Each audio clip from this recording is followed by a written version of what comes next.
അതിന് കമ്മിറ്റിയുടെ മീറ്റിംഗ് ശേഷം ടീച്ചേഴ്സിനെ കൂടെയുള്ള മീറ്റിംഗ് ആക്കി. അതിന് ശേഷം ഞങ്ങളെ ഫുഡ് കഴിക്കാൻ വിളിച്ചു. ഫുഡിന് ചോറും സാമ്പാറും പയറിന്റെ പയറ് കറി കാട്ടെ മാത്രമൊക്കെ ഉണ്ടാവും. പിന്നെ അവിടെ മറ്റേ സ്റ്റാളൊക്കെ ഉണ്ട്.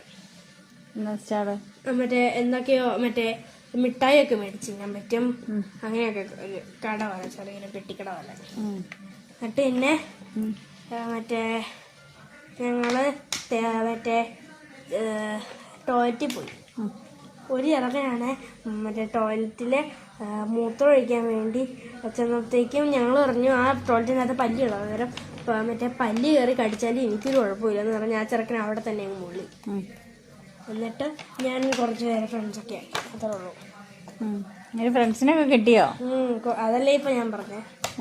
അതെ, പല്ലിയുള്ള ടോയ്ലറ്റ് കയറിയാണോ ഫ്രണ്ട്? അല്ല അല്ല, മറ്റേ അനന്തു എന്ന് പറയുന്ന എഴുത്തിന് മാത്രമേ ഈ പേരറിയാം, ബാക്കിയുള്ള പേരറിയത്തില്ല. എന്നിട്ട് പിന്നെ പറ. എന്നിട്ട് ടീച്ചർമാർ ഓരോ സബ്ജക്റ്റിന്റെയും ടീച്ചർമാര് വന്നോ? എല്ലാ സബ്ജക്റ്റും PT പീരീഡ് കറക്റ്റ് ടൈമിന് മഴ പെയ്യാൻ തുടങ്ങി. മഴ പോയിട്ട് പിന്നെയും വന്നു. അത് കാരണം ഞങ്ങൾക്ക് PTക്ക് ഇറങ്ങാൻ പറ്റില്ല. പിന്നെ ടോണി സാറ് വന്നു. എന്നിട്ട് എന്നാ പറഞ്ഞു? ടോണി സാറ് മലയാളം പറഞ്ഞു.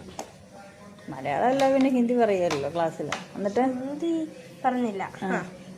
ഹിന്ദി സാറ് വേണേ പറയായിരിക്കും. ഹിന്ദി ഞങ്ങൾക്ക് ഒരച്ഛനാണ്. ടോണി സാർ എന്നാ പറഞ്ഞേ? ടോണി സാറ് ചുമ്മാ മറ്റേ മാത്സിനെ പറ്റി ഇങ്ങനെ കുറെ പറഞ്ഞു. മാത്സ് ആണ് പണ്ട് പഠിച്ച കാര്യങ്ങളൊക്കെ ആവശ്യമുള്ള ഒരേ ഒരു സബ്ജക്റ്റ്, അങ്ങനെയൊക്കെ പറഞ്ഞു. അത്രേ ഉള്ളൂ. പിന്നെ പരിചയപ്പെട്ടോ എല്ലാരെയും? എല്ലാവരും പരിചയപ്പെട്ടു. മാത്രം വേറൊന്നും ഓർമ്മയില്ല. ഒറ്റതിനും പേര് അറിയത്തില്ല. പിന്നെ ഒന്നുമില്ല. ഓക്കെ. എന്നിട്ട് പറ. അപ്പൊ പുസ്തകങ്ങൾ തന്നില്ലേ?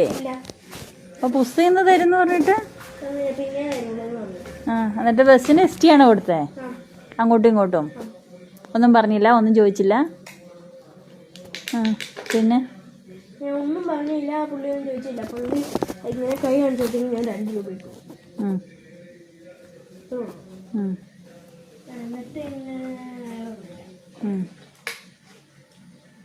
അപ്പൊ പുസ്തകം ഒന്നും തന്നില്ല? അത് ശരി.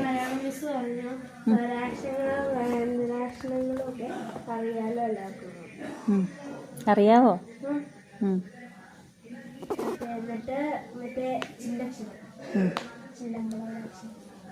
ചില്ലമ്പഴവടയോ? പിന്നെ